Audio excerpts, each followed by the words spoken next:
Iran is charging 3 American hikers with espionage. Iran has detained the Americans since July on the charges of illegally crossing the border. Shane Bauer, Sarah Shord, and Josh Fatal entered Iran while hiking along Iraq's northern border. Secretary of State Hillary Clinton has urged the Iranian government to release the prisoners on humanitarian grounds. The hikers' friends and family insist it has all been an innocent mistake.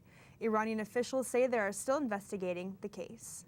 A section of Ventura Boulevard in Woodland Hills is on its way to becoming a safer and friendlier place for people who like to walk.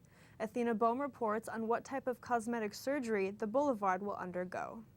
A dog rescue group in Los Angeles has gotten creative with its adoptions. Tiara Nowlin reports on how the event focuses on finding these dogs a loving home. Many private-owned shops are struggling in today's economy, but a small antique store in Pasadena stays in business with the help of its community. Our reporter Shayla Selva has the story. Coming up after the break, we'll tell you why Michael Jackson's father is going to court over the superstar's will. And snowboarding is going to the dogs. You'll want to see it. Studies through UCLA have shown that the percentage of human bacteria in Malibu's waters is negligible, and about 95% of the bacteria comes from kelp and animal waste that gets washed up with the tides from lagoons like these. By raising parking rates, Santa Monica City officials are trying to encourage different ways of coming to 3rd Street, like walking, taking the bus, or even parking in more distant garages around this area. As you can see behind me, not much activity is going on in the streets of Westwood. What was once a vibrant college town is now a bit of a ghost town. Many of these businesses are failing due to the recent economic downturn of 2008. People may want to tread carefully on Malibu's waters. Pollution's always been an issue when it comes to the ocean. The old and expensive septic tanks from commercial and residential properties may be to blame. So Malibu's water board may approve a ban on septic systems in the heart of the city. We still have to locate a spot. Currently, we'd have to either purchase or have a landowner give us property in order to build a centralized facility. But we have 2 spots we've identified. One is a property owner is willing to give us 2 acres if they get their project approved through the Coastal Commission. A centralized wastewater treatment system would take the current system's place. Such a transition would cost $52 million. But should the new system be a priority of Malibu? Studies through UCLA have shown that the percentage of human bacteria in Malibu's waters is negligible, and about 95% of the bacteria comes from kelp and animal waste that gets washed up with the tides from lagoons like these.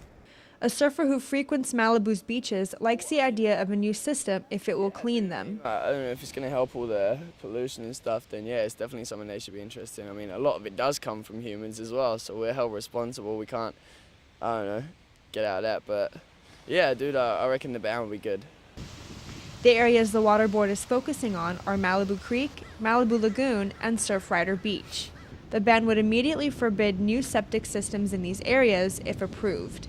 It would also give residents with existing systems 5 years to comply. Reporting in Malibu for Valley View News, I'm Joyce Ajouri. A strategy is in the works to change how people get around parts of Santa Monica. Officials intend to hike up parking rates near 3rd Street Promenade to invite more pedestrians and relieve traffic in that area. One visitor of 3rd Street doesn't think the rise in prices will benefit businesses. Oh, it's going to hurt them. It's definitely going to hurt the businesses, no doubt about it. If you have to pay more, you're just going to spend less. It's just that simple. But I think that's the product of LA. It's just getting to be no places to park anymore. By raising parking rates, Santa Monica City officials are trying to encourage different ways of coming to 3rd Street, like walking, taking the bus, or even parking in more distant garages around this area. The City Council is expected to raise daily and nighttime rates and monthly parking fees. A full day of parking would rise from $7 to $9. On-street parking meters would go up from $1 to $1.50. Meters might be expected to accept credit cards.